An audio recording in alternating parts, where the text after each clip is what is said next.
After my last video, felt like I was a little frenetic, and probably because I was able to get out and photograph a little bit. So I wanted to do something a little bit more methodical, and I kind of felt in the last video I didn't talk a lot about my process. So that's what I wanted to do today. I wanted to do a kind of a process video, and I want to be able to do more of these. So I'm hoping this turned out okay.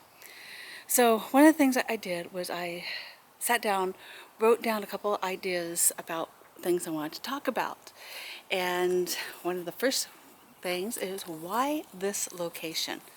So I'm actually at Edmonds Community College, and the ball field here, and behind it has some really great, I'm messing up here, behind the ball fields at Edmonds Community College, it's a really pretty garden, and there's also this wonderful walkway that goes around the golf course. It's about 2 miles, and I've been doing that walk usually on Sunday mornings and a couple times during the afternoon.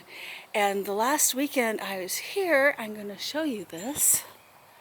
I saw this wonderful tree, and don't you just love that branch that's sitting there? Okay, let's zoom in on that. See, isn't that pretty? This beautiful branch. And I wanted to come back and photograph it. Now, the reason why I wanted to photograph it, and I love this branch against the blank wall, and one of the reasons I wanted to photograph it was because we're all in isolation right now. Let's zoom back out. Oops. Oops, wrong way. Let's zoom back out. Let's get back to me here. I know the branch is much prettier than me, but we're all in isolation here, and this branch just really showed me the beauty that can be in isolation. We're all struggling right now. This is like week 6 in Washington, and we're having a bit of some trouble. Although there is hope on the horizon, which is why I decided to come out and photograph this branch, which is budding out, beautiful leaves. It's a maple tree, so it has beautiful leaves and wonderful little red blossoms on it. And I'm gonna set up a composition and talk you through my decisions on each one of these. So let's take a look. Again, let's go back over to the branch, and you notice around it there's all this kind of stuff, and I don't want all this stuff. I just want the branch against this basic stucco wall, concrete wall actually. And I don't want, and I was trying to figure out how to compose it, and then if I wanted to be down here. But if you notice, if you're down here, there isn't that beautiful swoop that I was loving. And there's just something about being too close to it. So if you notice, let's swing around. Hey, there's the ball fields. There's my camera over there on the other side of the road. So let's go join the camera and take another look at this. From here, you see that you get more of the wall. And that's what I really wanted to do, is get more of that wall. But I didn't want to go too wide on my lens, because you get this mess over here. I don't want that mess over here. I want just this branch and this wall. This branch in isolation, which is blooming, budding out, blooming, and still enjoying life, still living life. So let's talk through a few of the other things with the camera and how I've set it up. So if you notice, I put the image in the top third here, because part of what I was hoping to say with this image was not only that isolation, coming out of isolation would be beautiful, but there's hope, there's uplift. If I put something in the middle, it'd be very static, and I don't want to talk about static. I want to talk about uplift and hope. And so putting an image, putting the subject in the upper third will help me tell that story. Some of those compositional rules we are always talking about are, I like saying they're ideas. The ideas to have in your back pocket, so that when you get to a scene, you can start thinking about what you want to say with your composition, and be able to pull out those ideas that help you say that. having something in a third, up third, with the rule of thirds, you're saying there's more motion, there's more movement to there. Having something smack down in the middle says it's very static. And like I said, I'm looking for more of motion with this, more the idea of hope, the movement of coming out of isolation. Now we've talked a little bit about composition. Let's go ahead and talk about the actual camera settings.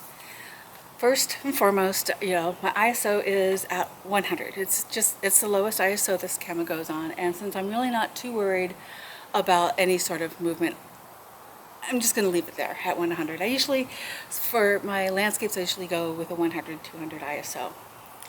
Also, there's not a lot of wind, so I don't need to be too concerned about motion in that little branch. I see the leaves trembling just a little bit, but it's not too awfully bad.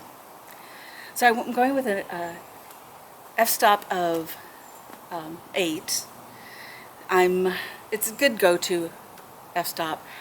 I'm not too concerned about a lot of depth of field. I'm going to get a lot of depth of field here, so I don't need to stop it down because I could end up introducing diffraction, which could make it look fuzzy if you're a pixel peeper.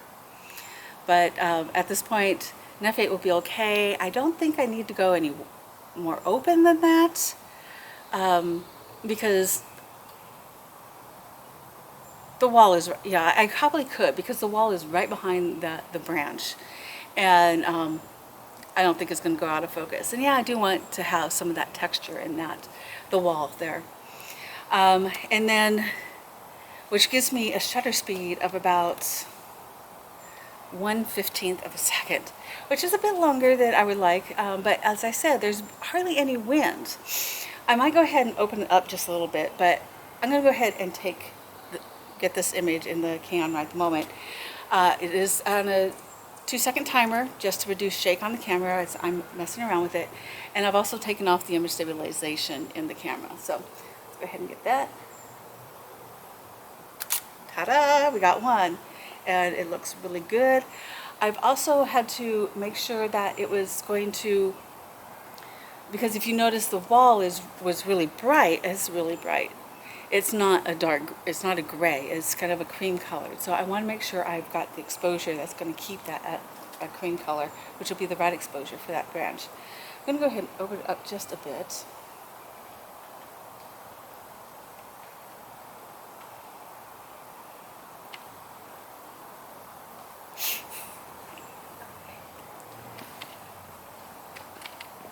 You good? Yeah. Oh, okay. Again, focusing on the branch, and get that one in the can. And there's the image, and I will go ahead and put that up on the screen now for you to see what you like, to see if you like it. Hopefully you do. So hopefully you like the content of this video. I have my little cheat sheet so I can keep doing little videos like this where we talk step by step through what I'm thinking of when I'm setting up an image, a composition. And hopefully if you like it, please subscribe, give me a like, leave a comment. If you like the content of my channel, again, subscribe, ring the bell so that you know when there's more stuff happening. And with that, I'll say goodbye. Here's the image.